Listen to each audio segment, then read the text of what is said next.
Hello, today we'll do Bonku Babu's Friend by Satyajit Ray. Satyajit Ray was a famous film director from Calcutta, and here he's written a story for children. So it says, no one had ever seen Bonku Babu get cross. To tell the truth, it was difficult to imagine what he might say or do if one day he did get angry. So Bonku Babu is the hero of the story, and he is a very calm individual. No one had ever seen him get cross. No one had ever seen him get angry, and it would be difficult to tell what he might say or do if one day he did get angry by chance. It was not as if there was never any reason for him to lose his temper. For the last 22 years, Bonku Babu had taught geography in Bengali at Kanakurgachi Village Primary School. Every year, a new batch of students replaced the old one. But old or new, the tradition of teasing poor Bonku Babu continued among all the students. So, uh, we're told that there were plenty of reasons why Bonku Babu should have got angry. For 22 years, Bonku Babu had taught the subjects of geography and Bengali at Kanakurgachi Village Primary School. So every year the students changed, but whether old students or new students, they all teased poor Bonku Babu. Some drew his cartoon on the blackboard, others put glue on his chair, or on the night of Kali Puja, they lit a chasing rocket and set it off right behind him. So, how did they tease Bonku Babu? Some drew his cartoon caricature on the blackboard. Some others put glue on his chair so that his clothes would stick. Or when there were fireworks, like during the time of Kali Puja, they lit a rocket and right behind him. Bonku Babu did not get upset by any of this. Only sometimes he cleared his throat and said, "Shame on you, boys." So he would never get angry, no matter what the students did. He would only clear his throat and say, "Shame on you, boys." One of the reasons for maintaining his calm was simply that he could not afford to do otherwise. If he did lose his temper and left his job in a fit of pique, he knew how difficult it would be to find another at his age. So, one of the reasons why he never got angry was because he could not afford to get angry. If he did lose his temper and he got angry and he left his job in a fit of irritation or pique, he knew how difficult it would be to get another at his age. Another reason was that in every class there were always a few good students, even if the rest of the class were full of pranksters. So, another reason was there were a few good students who listened to Bongo Babu and did what he said, took down his notes, and passed with high marks in the exams. There were always a few good students in every class, even if the rest of the class were full of pranksters, that is, those who made fun of Bongo Babu. Teaching this handful of good boys was so rewarding that to Bongo Babu, that alone made his life as a teacher worth living. So, teaching these few good boys made it all worthwhile for Bonku Babu. At times, he invited those boys to his house, offered them snacks, and told them tales of foreign lands and exciting adventures. So, he used to invite these good students to his house, and he would give them snacks, and he would tell them stories of foreign lands and exciting adventures. He told them about life in Africa, the discovery of the North Pole, the fish in Brazil that ate human flesh, and about Atlantis, the continent submerged under the sea. So, uh, to these good students, Bonko Babu narrated stories about life in Africa, in the jungles, how the North Pole was discovered, and about the fish in Brazil, that is the piranha, that eat human flesh, and about Atlantis, the forgotten continent submerged under the sea. He was a good storyteller. He always had his audience enthralled. So he would always keep his audience's attention. They would always be spellbound by his narration of the events in the stories. So during the weekend, Bonku Babu went to the lawyer Sripati Majumdar's house to spend the evenings with other regulars. So on the weekends, on Saturdays and Sundays, Bonku Babu went to spend his free time at the lawyer Sripati Majumdar's house, and there were a few other regular attendees in these gatherings. On a number of occasions, he had come back thinking, enough, never again. The reason was simply that he could put up with the pranks played by the boys in his school, but when grown ups, even middle aged men, started playing the fool with him, it became too much to bear. So even the middle aged men who gathered in Sripati Majumdar's house on the weekend would tease Bonku Babu, and Bonku Babu would somehow bear the teasing of the boys in his school, but he could never bear the teasing of the middle aged men. At these addas that Sripati Babu hosted in the evenings, nearly everyone poked fun at Bonku Babu, sometimes bringing his endurance almost to breaking point. So, at these gatherings on the weekend, the regulars would tease Bonku Babu no end, and Bonku Babu would endure it until he felt he could bear it no longer. Only the other day, less than 2 months ago, they were talking about ghosts. Usually, Bonku Babu kept his mouth shut. That day, for some unknown reason, he opened it and declared he was not afraid of ghosts. That was all. So, usually Bonku Babu used to keep quiet in these gatherings, but one day when the topic of ghosts was mentioned, he just said, uh, he just said on the spur of the moment that he was not afraid of ghosts at all. But it was enough to offer a golden opportunity to the others. On his way back home later that night, Bonku Babu was attacked by a spook. As he was passing under a tamarind tree, a tall, thin figure leapt down and landed on his back. As it happened, this apparition had smeared black ink all over itself, possibly at the suggestion of someone in the meeting. So, when Bonku Babu mentioned that he was not afraid of ghosts, that was enough to make them tease him. On his way back home that night, someone in disguise as a ghost, as a spook, jumped down from a tamarind tree, and that spook or ghost had smeared black ink all over himself, and that was possibly the decision of someone at the meeting. Wonko Babu was not frightened, but he was injured. He was hurt. For 3 days, his neck ached.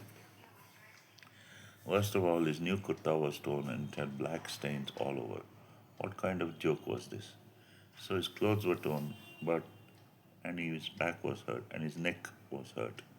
What kind of joke was this? Other jokes, less serious in nature, were often played on him. His umbrella or his shoes were often hidden, or else a pan would be filled with dirt instead of masala and handed over to him. So, in these gatherings on weekends, someone would hide his umbrella or his shoes, or else some pan, that is betel leaves, were filled with dirt, and that passed for masala, and that pan was handed over to him. Or everyone would insist that Bonku Babu would be forced to sing, although he just couldn't. So someone would force Bonku Babu to sing. Even so, Bonku Babu had come to these meetings. If he didn't, what would Sripati Babu think? Not only was he a very important man in the school committee and in the village, but he couldn't do without Bonku Babu. And so Sripati Mujumdar was an important man in the village. That is why Bonku Babu attended the meetings. And Sripati Majumdar, the lawyer, depended on Bonku Babu. According to Sripati Majumdar, it was essential to have a butt of ridicule in the group who could provide amusement to all. So, just as there are many types of people in these gatherings, Bonku Babu was made the clown.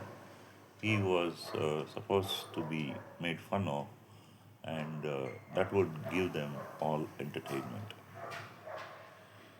Uh, Otherwise, what was the point in having such get togethers? If no one could make fun of anyone else, what was the point of such get togethers? So Banku Babu was fetched, even if he tried to keep away.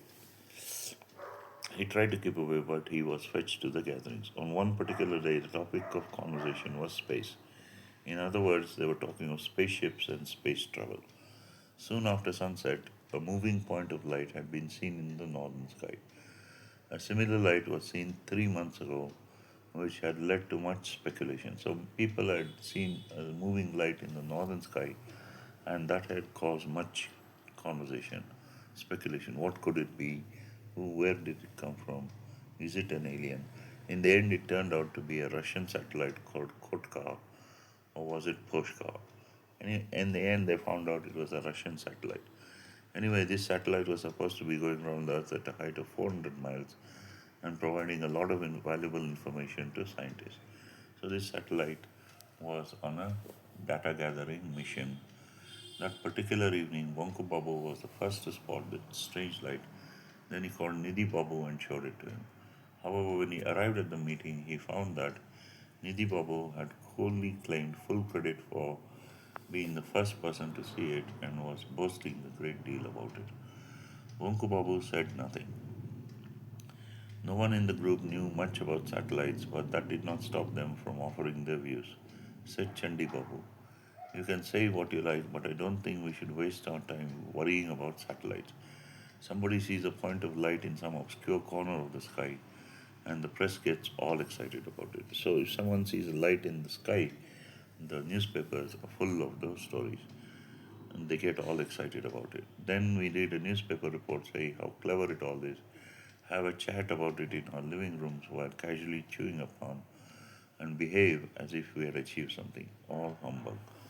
So, these are the reactions to these lights in the sky. Ram Kanai countered this remark. He was still young. "No, it may not be of any of us here, but it is a human achievement, surely, and a great achievement at that."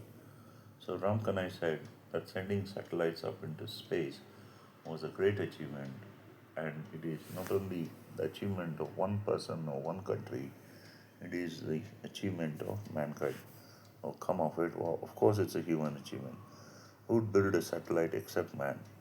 You wouldn't expect a bunch of monkeys to do that, would you? So someone said, except for man, there's no other creature on earth who's capable of sending up a satellite. All right, said Nidhi Babu, let's not talk of satellites. After all, it's just a machine going around the earth, they say. No, not different from a spinning top. So, a top would start spinning if you get it going, or a fan would start to rotate if you press the switch. A satellite's the same, but think of a rocket. That can't be dismissed so easily, can it?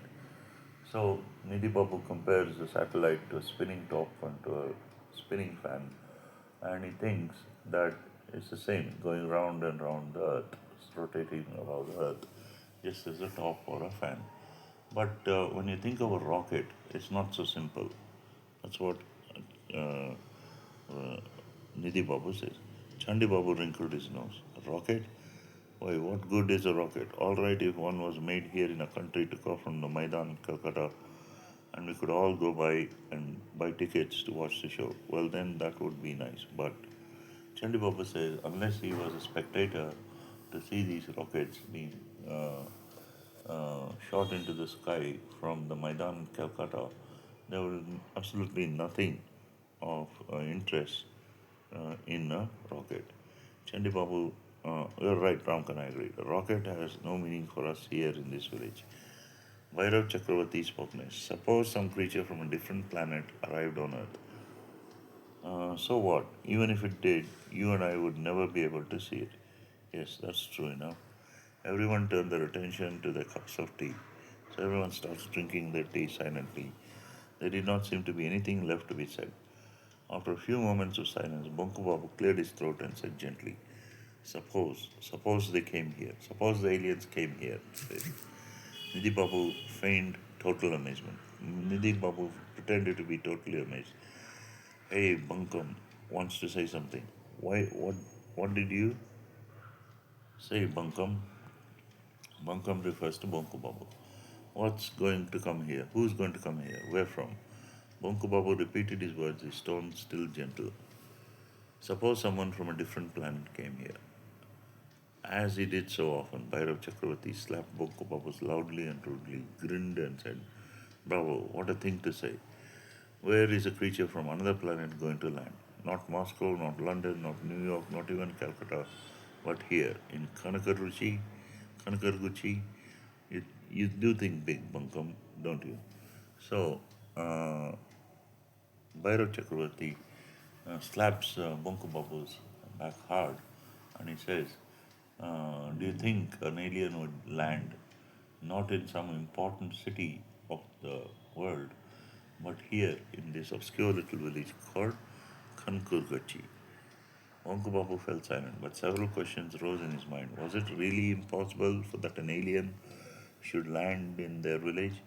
If an alien had to visit the earth, would it really matter if where it arrived first? So if an alien came, it really wouldn't matter where it came first. I might not aim to go straight to any other part of the it might not aim to go straight to any other part of the world. All night it was highly unlikely that such a thing would happen in Kankurgachi village, but who was to say for sure that it could not happen at all?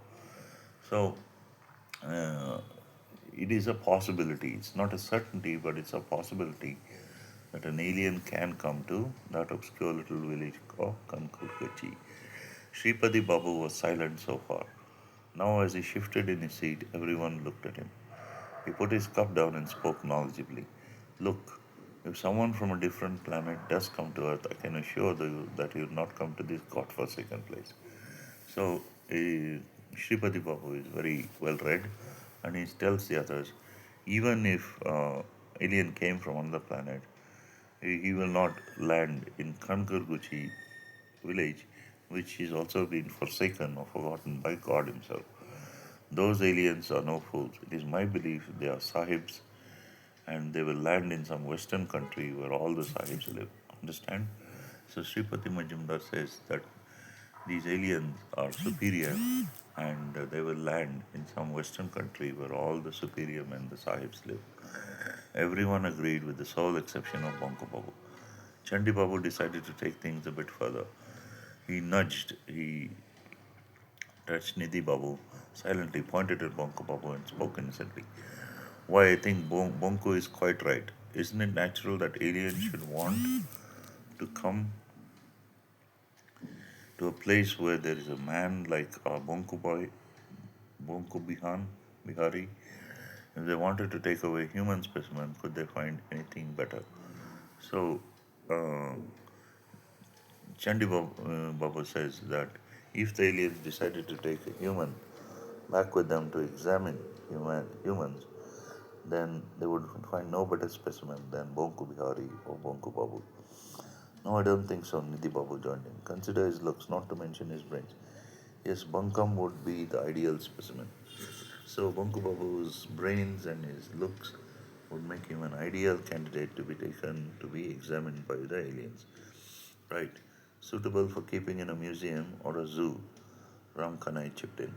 Bonku Babu did not reply but wondered silently. If anyone were to actually look for a specimen, weren't the others just as suitable?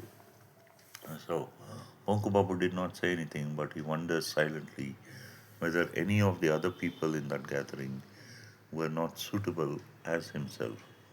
Look at Sripati Babu. His chin was so much like a camel's, and that Bhairav Chakravarti. His eyes were like the eyes of a tortoise. Nidhi Babu looked like a rat, Ram Kanai like a goat, and Chandi Babu like a flittermouse. If a zoo really had to be filled up, then these people from Kanakargachi village would be ideal candidates to fill up the zoo. Tears sprang to his eyes. Bonku Babu had come to the meeting hoping for once to enjoy himself. That was clearly not to be. He could not stay here any longer. He got to his feet. Why, what's the matter, Bonku? Are you going to leave already? Sripati Babu asked, sounding concerned. Yes, it's getting late. Late? Pooh. It's not late at all. Anyway, tomorrow's holiday. Sit down, have some more tea. No, thank you. I must go. I have some papers to correct. Namaskar. Take care, Bonku Dada. On Ramkana, it's a moonless night, remember, and it's a Saturday. Very auspicious for ghosts and spooks. Everyone howled with delighted laughter. So, uh, Bonku Babu saw the light when he was about halfway through the bamboo grove. So, Bonku Babu, on his way back to his home, sees a light in the bamboo grove. Pon- Poncha Ghosh owned that entire area. Bonku Babu was not carrying any torch or a lantern. There was no need for it. It was too cold for snakes to be out and about, and he knew very well, as he knew very well, and he knew his way very well. So there was no need for a torch because it was too cold for the snakes to come out, and Bonku Babu knew the way back to his home from the lawyer's house very well. Normally, not many would take this route, but it meant a shortcut for him. In the last few minutes, he had become aware of something unusual. At first, he could not put his finger to it. So, in the last few moments, he was aware that something unusual was going on near the bamboo grove. At first, he could not guess what it was. Somehow, things were different tonight. What was wrong? What was missing? Suddenly, he realized what it was. The crickets were silent. So, the cricket insects were silent. They stopped their chirping. Not one was chirping. Usually, the cricket sounded louder as he moved deeper into the bamboo grove.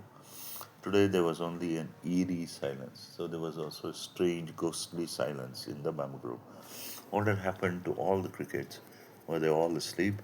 Puzzled, Bonku Babu walked another 20 yards. Then he suddenly saw the light. At first he thought a fire had broken out. Bang in the middle of the bamboo grove, in the clearing near a small pond, quite a large area was glowing pink. A dull light shone on every branch and every leaf. Down below, the ground behind the pond was lit by a much stranger pink light. So there was a strange, ghostly pink light all over the bamboo grove, but it was not much stronger pink light. But was it not? But it was not a fire, for it was still. The light is very quiet, it's very still, and it's not a fire. Bonko Babu kept moving. All at once, his ears began ringing. So his ears began to hear bells. He felt as if someone was humming loudly, a long, steady noise. There was no way he could stop it. Wonka Babu broke out into goose pimples, so he becomes so scared and excited that he breaks out into goose pimples. But an irrepressible curiosity drove him further forward. So he becomes so curious that he cannot contain himself and he goes to see what that light is and what that noise is. As he went past a cluster of bamboo stems, an object came into view. As he passed a group of bamboo stems, something came into his view. It looked like a giant glass bowl turned upside down, covering the pond completely. It was through this translucent shade that a strong yet gentle pink light was shining out to turn the whole area radiant. So from that object, there was the whole area had become bright with a pink light. Not even in his wildest dreams had Bonko Babu witnessed such a strange scene. After staring at it for a few stunned minutes, he was stunned, so he stares at it for a few minutes. He realized that the object was still, it did not appear to be lifeless. It was still, but there were signs of life on it. There was an odd flicker, and the glass mound was rising and falling, exactly as one's chest heaves while breathing. So that round upturned glass bowl was going up and down. It's like someone breathing, his chest going up and down. He took a few steps to get a better look, but suddenly felt as if an electric current had passed through his whole body. In the next instant, he was rendered completely immobile. So suddenly he stunned into immobility. His hands and feet were tied with invisible rope. There was no strength left in his body. He could not move, neither backward nor forward. A few moments later, Bonko Babu, still fixed stiffly at the same spot, saw that the object gradually stopped breathing. So Bonko Babu is immobilized, but he is conscious and he sees that that object had stopped moving. All at once, his ears ceased ringing and the humming stopped. A second later, a voice spoke, shattering the silence of the night. It sounded human but was extraordinarily thin. Milpy Ping Luke. Crook. Milpy Ping Crook, it said loudly. Bonku Babu jumped a little. What did it mean? What language was this? And where was the speaker? The next word the voice spoke made his heart jump again. Who are you? Who are you? Asked Bonku Babu. Why, these were English words. So the alien says, Who are you? Ask him, Who are you? And Bonku Babu is very surprised because they were English words. Was the question addressed to him? Bonku Babu swallowed. I am Bonku Bihari Datta, sir. Bonku Bihari Datta. Are you English? Are you English? The voice went on. No, sir, Bonku Babu shouted back. Bengali, sir. Bengali Kayasta. This was followed by a short pause, and the voice came back speaking clearly. Namaskar. Bonku Babu heaved a sigh of relief and returned the greeting. Namaskar. He said, suddenly realizing that the invisible bonds were holding him tightly had disappeared. So he becomes free again. He was free to run away, but he did not. Now he is astounded. Now his surprised eyes could see that a portion of the glass mound was sliding to one side, opening out like a door. Through that door emerged a head like a plain, smooth ball, and then the body of a weird creature. Its arms and legs were amazingly thin, with the exception of its head. Its whole body was covered by a shiny pink outfit. Instead of ears, it had tiny holes on each side of its head. On the face were two holes where there should have been a nose, and another gaping hole instead of a mouth. There was no sign of hair anywhere. Its eyes were round and bright yellow. They appeared to be glowing in the dark. The creature walked slowly towards Bonku Babu and stopped only a few feet away. So this is an alien creature which has come, and that has been described by the, and that has been described. Then it gave him a steady, unblinking stare. Automatically, Bonku Babu found himself folding his hands. So as the alien looks at him, Bonku Babu automatically folds his hands in a namaskar. Having stared at him for nearly a minute, it spoke in the same voice that sounded more like a flute than anything else. Are you human? So the alien's voice sounded like the music of the flute. Are you human? It asked. Yes. Is this Earth? Yes. I thought as much. My instruments are not working properly. I was supposed to go to Pluto. I wasn't sure where I had landed, so I spoke to you first in the language they use on Pluto. When you didn't reply, I could tell I had landed on Earth. A complete waste of time and effort. So, landing on Earth is a complete waste of time and effort, according to the alien. It happened once before. Instead of going to Mars, I veered off and went to Jupiter. Delayed me by a whole day, it did. Bonku Babu did not know what to say. He was feeling quite uncomfortable, for the creature had reached out and was pressing Bonku Babu's arms and legs with its long bony fingers. When it finished, it introduced itself. I am Ang from the planet Krinios, a far superior being than man. What? This creature, barely 4 feet tall with such thin limbs and weird flesh, was superior to man? Bonku Babu nearly burst out laughing. So I can't believe that something so thin and weak would be superior to man's physical strength. Bonku Babu at any Ang read his mind immediately. There's no need to be skeptical, I can prove it. How many languages do you know? Bonku Babu scratched his head. Bengali, English, and Hindi, a little Hindi, I mean. You mean two and a half? Yes. I know 14,000. There isn't a single language in your solar system that I do not know. I also know 31 languages spoken on planets outside your system. I have been to 25 of them. How old are you? I am 50, says Bonku Babu. I am 833, says the alien. Do you eat animals? Bonku Babu had had mutton curry only recently on the day of Kali Puja. How could he deny it? We stopped eating meat several centuries ago, Ang informed him. Before that, we used to eat the flesh of most creatures. I might also have eaten you. Bonko Babu swallowed hard because this was unexpectedly difficult for him to hear. Take a look at this. Ang offered him a small object. It looked like a pebble. Bonko Babu touched it for it and felt the same electric current pass through his body. He withdrew his hand at once. Ang smiled. A little while ago you could not move an inch. Do you know why? Only because I had this little thing in my hand. It would stop anyone from getting closer. Nothing can be more effective than this. in making an enemy utterly powerless without actually hurting him physically. So that thing that the alien has in his hand will immobilize an enemy, but it won't hurt him physically. Now Bonko Babu was genuinely taken aback. His mind was coming out of his stunned state. Ang said, "Is there any place that you have wished to visit or seen that you have longed to see but never could?" Bonko Babu thought, why the whole world remained to be seen. He taught geography, but what had he seen except a few villages and towns in Bengal? There was so much in Bengal itself that he had never had the chance to see. The snow capped Himalayas, the seashore in the Diga, the forest in the Sundarbans, or even the famous banyan tree in the botanical gardens at Shibyar. So there are a lot of things that Bonku Babu hadn't seen, and when the alien asked him, did he wish to see anything, Bonku Babu thinks of these things. However, he mentioned one of these thoughts to him. There is so much I'd like to see, finally admitted, but most of all, I think I'd like to visit the North Pole. I come from a warm country, you see. Ang took out a small tube, one end of which was covered by a piece of glass. Take a look through this, Ang invited. Bonku Babu peered through the glass, felt all his hair rise. Could this be true? Could he really believe his eyes? Before him struggled, stretched an endless expanse of snow, dotted with large hillocks also covered with ice and snow. Above him, against the deep blue sky, all the colors of a rainbow were forming different patterns, changing every second. The aurora borealis.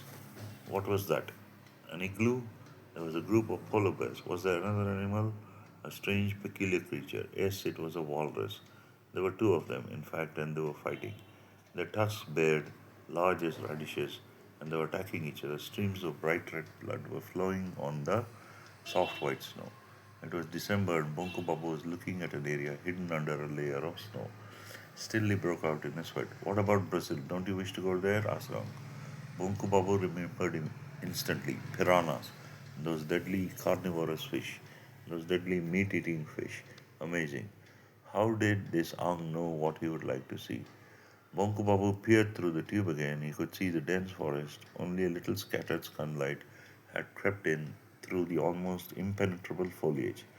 There was a huge tree, and hanging from a branch, what was that? Oh God! He could never even have imagined the size of that snake. Anaconda. The name flashed through his mind. Yes, he had read about it in an old issue of the National Geographic magazine. It was said to be much, much larger than a python. Where was the fish? Oh, here was a canal. Crocodiles lined its banks, sleeping in the sun. One of them moved.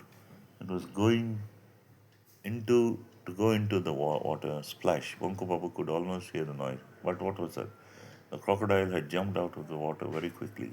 Was Could it be that the same one that went in only a few, with his eyes nearly popping out? Bonko Babu noted that there was virtually no flesh left on the belly of the crocodile.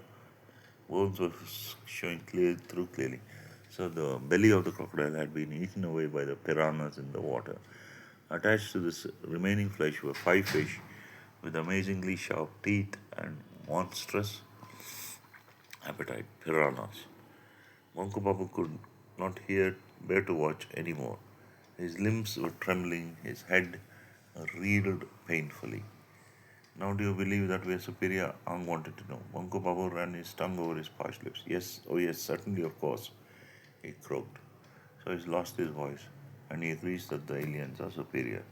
Very well, look, I've been observing you and I've examined your arms and legs. You belong to a much inferior species. There is no doubt about that. However, as human beings go, you're not bad. I mean, you're a good man, but you have a major fault. You're much too meek and mild. That is why you made so little progress in life. You must always speak up against injustice and protest if anyone hurts you or insults you without any provocation. Uh, to take things quietly is wrong, not just for man, but for any creature anyway. Anyway, it was nice to have met you, although I wasn't really supposed to be here at this time. There's no point in wasting more time on your earth. I'd better go. Goodbye, Mr. Ong. I'm glad to have made your acquaintance, says Bonku Babu. Bonku Babu could not complete his sentence. In less than a second, almost before he could grasp what was happening, almost before he could understand what was happening, Ang had leapt into his spaceship and risen over Pancha Ghos's bamboo grove. Then he vanished completely. Bonku Babu realized that the crickets had started chirping again. It was really quite late. Bonku Babu resumed walking towards his home, his mind still in a wondrous haze. So, slowly, the full implications of the recent events began to sink in. A man. No, it was not a man, it was an Ang, come here from some unknown planet. Who knew if anyone had heard its name spoken to him? How extraordinary, how completely incredible. There were billions and billions of people in the world, but who got the chance to have this wonderful experience? Bonku Bihari Datta, teacher of geography and Bengali in the Kanagurgachi village primary school. No one else had had that experience. From today, at least, in the particular matter, he was unique in the whole wide world. Bonku Babu realized he was no longer walking with a spring in every step, he was actually dancing. The next day was a Sunday. Everyone had turned up for the usual meeting at Sripati Babu's house. There was a report in the local paper about a strange light, but it was only a small report. The light had been seen by a handful of people in the only two places in Bengal. It was therefore being put in the same category as sightings of flying saucers. Flying saucers are alien ships. Tonight, Poncho Ghosh was also present at the meeting. He was talking about his bamboo grove. All the bamboo around the pond in the middle of the wood had lost their leaves. It was not unusual for leaves to drop off in water in winter, but for so many plants to become totally bare overnight was certainly a remarkable occurrence. Everyone was talking about it when suddenly Bhairav Chakravarti said, "Why is Bonku Babu so late today?" Everyone stopped talking. So far, no one had noticed Bonku Babu's absence. I don't think Bankam would show his face here today. Didn't he get an earful yesterday when he tried to open his mouth, said Nindi Babu. No, no, no, Sripati Babu sounded. He must have Bonku Ramkanai. Ramkanai, go and see if he can get hold of him. Okay, I'll go as soon as I've had my tea, replied Ramkanai, and was about to take a sip when Bonku Babu entered the room. No, to say entered would be wrong. It was as if a small hurricane swept inside in the guise of a short, dark man, throwing everyone into stun sight. So Bonku Babu rushes into the room. Then it swung into action. Bonku Babu burst into a guffaw and laughed uproariously for a whole minute, the like of which no one had heard before. So Bonku Babu laughs at the top of his voice. Huh? When he could finally stop, he cleared his throat and began speaking. Friends, I have great pleasure in telling you that this is the last time you'll see me at your meetings. The only reason I'm here today is simply I would like to tell you a few truths before I go. Number one, this is all for all of you. You all speak a great deal of absolute rubbish. Only idiots talk of things they don't know anything about. Number two, this is for Chandi Babu at your age. Hiding other people's shoes and umbrellas is not just childish, but usually totally stupid and wrong. Kindly return my umbrella and brown canvas shoes to my house tomorrow. Nidhi Babu, if you call me Bunkam, I shall call you Nitwit. And you must learn to live with that. And Sripati Babu, you are an important man, of course. You must have chamchas, sycophants, that is, flatterers. But let me tell you from today, you can count me out. If you like, I can send my cat to you. It's quite good at licking feet. And oh, you're here as well, Poncha Babu. Let me inform you and everyone else that last night an Ang arrived from the planet Krenios and landed on the pond in your bamboo grove. We had a long chat. The Ang was most amiable, was very friendly.